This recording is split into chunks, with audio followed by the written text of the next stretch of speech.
qual que é a minha intenção hoje? Falar um pouco sobre qual que é o processo lógico da nossa cabeça, o que a gente tem que imaginar quando a gente vai jogar ao vivo. E depois eu vou contar algumas mãos que eu joguei com alguns jogadores e tipo, a forma com que eu processei essa mão para usar isso posteriormente. Então, a forma com que eu joguei a mão, por exemplo, contra o branco. Aí eu joguei uma mão contra ele e através das informações que eu obtive nessa mão eu consegui utilizar em outras mãos. Então esse é o processo que a gente vai dando note para cada jogador que a gente está na mesa. E eu quero mostrar para vocês que às vezes somente com uma mão a gente já consegue ter muito note, né? Por isso que eu falo que quando a gente senta numa mesa, com 10, 15 minutos a gente já consegue meio que mapear todos os jogadores que estão na mesa, ou já ter uma noção básica, por exemplo, de quem sabe jogar stacks, quem não sabe, quem, por exemplo, é o cara que é mais agressivo da mesa, o cara que é o mais passivo, se aquele cara ele é um cara que é muito observador ou não é, se ele joga profissionalmente ou não. 10 minutos você já consegue fazer esse tipo de mapeamento. Mas vamos falar antes do processo lógico do poker ao vivo, né? Primeira coisa, os jogadores que são recreativos, eles não fazem nada disso, né? E tem alguns jogadores que às vezes observam. Então a primeira coisa que a gente tem que fazer quando a gente está jogando ao vivo é ser um observador, observar tudo que está rolando, ficar atento a todas as coisas. O que a gente tem que fazer? A gente observa e a partir do momento que a gente observa, a gente adquire informação.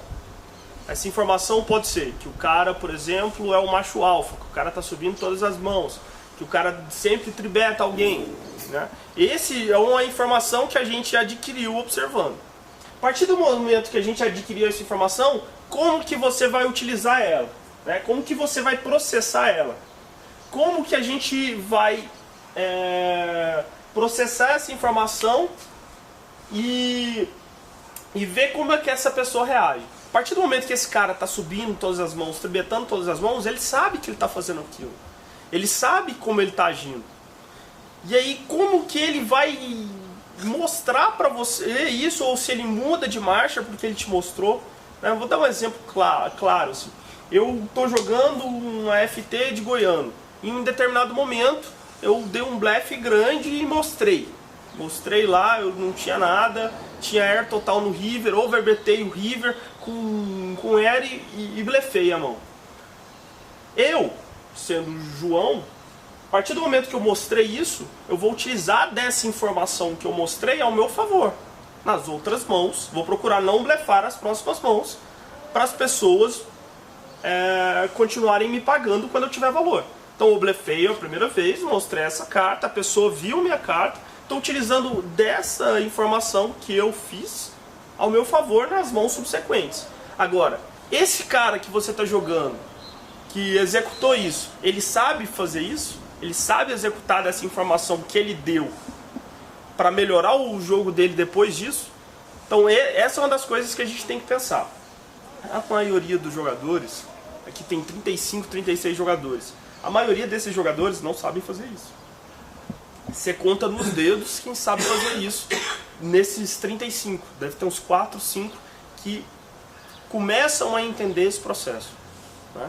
Então, por exemplo, os tipos de jogadores às vezes vão parando. Tem uns que observam, ele até adquire informação, mas ele não sabe processar. Aí tem uns que conseguem até processar, mas ele não sabe se adaptar a essa informação repassada. E o jogador, que ele é o completo, ele sabe se adaptar a essa informação repassada, ele sabe usar isso a seu favor, e ele sabe quando ele pode deixar de usar, quando essa informação já está meio que ultrapassada, porque teve muitas outras subsequentes. Por exemplo, eu fiz esse blefe, estou jogando contra o cara mais 3 horas, só mostrei valor durante essas 3 horas, ou seja, minha imagem foi restabelecida. Então posso deixar de utilizar aquela informação antiga e trazer outras novas. Então o processo lógico é mais ou menos por aí. E aí a gente tem que tentar utilizar todos, desde observar, adquirir, processar, usar a seu favor, entender que essa informação repassada pode ser usada contra você e entender quando é que você pode deixar de usar, né? Então é um processo que, às vezes, de início parece complicado você conseguir fazer tudo isso, mas a partir do momento que você executa e tenta sempre fazer e refazer essas ações com diversos jogadores, passa a ser um treino constante. Parece simples, mas tenta fazer isso, pegar tudo isso daqui, e quando você for jogar, e mapear de cada pessoa que está na mesa. Tenta pegar o jogador da posição 1 à posição 9 e responder todas essas informações.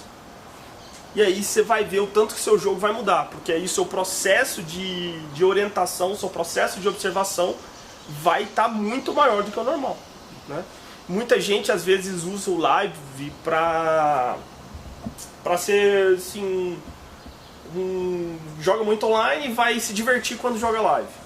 Acho legal isso, mas tem alguns eventos que é legal chegar, querer ganhar, né?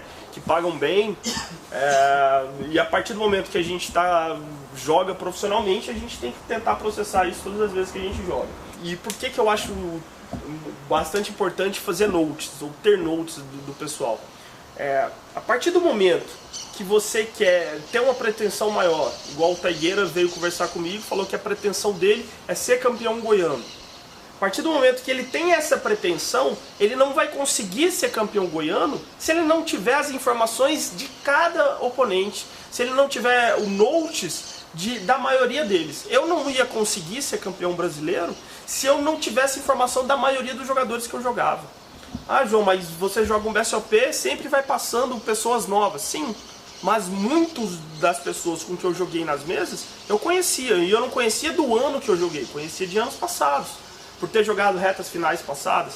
A partir do momento que você tem conhecimento de quem é aquele cara, do que ele é capaz, do que você já viu dele, né, e você começa a colocar todos esses pontos para cada jogador, as suas chances na mesa começam a melhorar, as suas chances de se dar bem no torneio começam a melhorar.